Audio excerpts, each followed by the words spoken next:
دوسری ہستی جس کی بات، جس کا فعل، جس کا عمل امت اسلام میں ہر مسلمان کے لیے بطور حجت اور دلیل ہے، جن کی بات کو تسلیم کرنا ہر مسلمان کے لیے ضروری ہے، وہ ذات اللہ پاک نے جو ارشاد فرمائی، وہ فرمایا وہ اطیع الرسول، وہ میرے رسول کی اطاعت ہے، وہ میرے رسول کی اطاعت ہے۔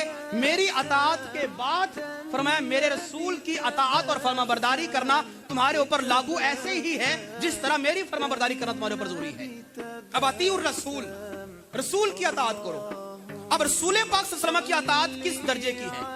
جس طرح خدا کی اطاعت پہلے اور آخری درجے کے اعتبار سے میں نے عرض کیا، اس طرح سمجھنا یہ ہے کہ آپ رسول کی اطاعت کس درجے کی ہے، پہلے درجے کی یا کہ آخری درجے کی۔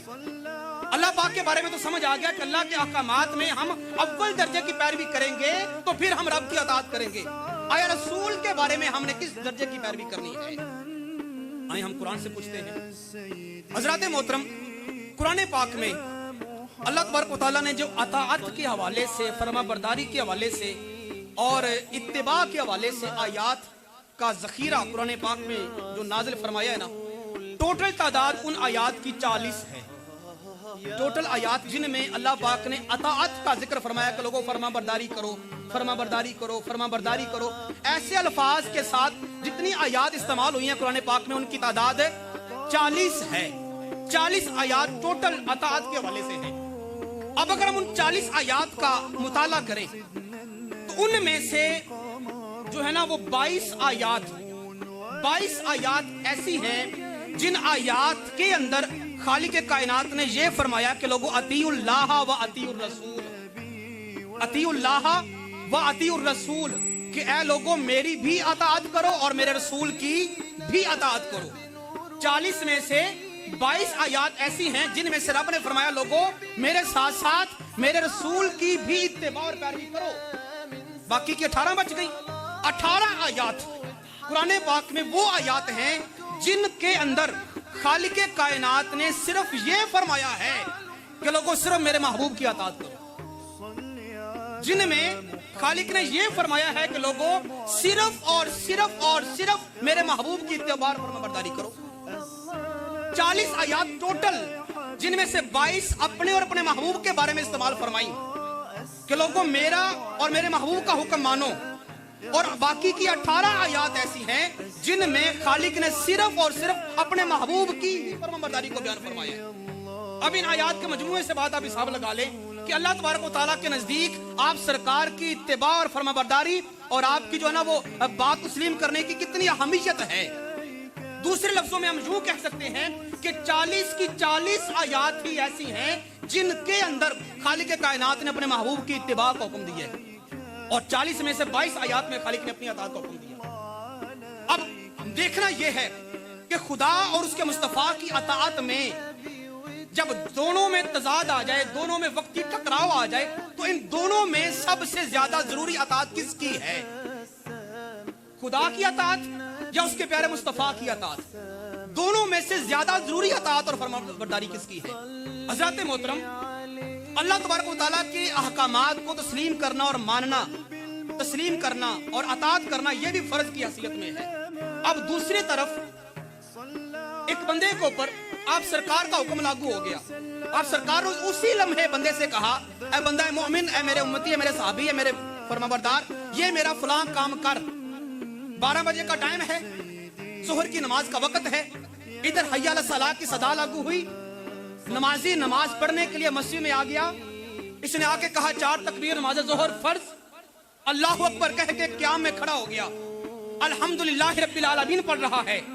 کیا کر رہا ہے بھلا؟ رب کے حکم پر عمل کر رہا ہے، رب کے حکم کی اطاعت اور فرما برداری کر رہا ہے۔ حکیم اطیع اللہ کے اوپر عمل کر رہا ہے نا، اطیع اللہ کے اوپر نماز پڑھ رہا ہے، رب کے حکم کو مان رہا ہے۔ اب اسی قیام کے اندر ابھی اس نے رکوع نہیں کیا تھا، سجدہ نہیں کیا تھا، یا ایک رکعت پڑھ لی تھی، اگلی رہتی تھی پڑھنے والی، اسی نماز کے دوران اسی امتی کو، اسی کلمہ گو کو اسی لمحے آپ سرکار آواز دے لیں، آپ سرکار آواز دے لیں کہ اے فلاں شخص جو تو نماز میں کھڑا ہے، الحمدللہ رب العالمین کہہ رہا ہے، مالک یوم الدین کہہ رہا ہے، تجھے اب میں محمد کا حکم ہے نماز چھوڑ کے آ اور آ کے میری بات سن۔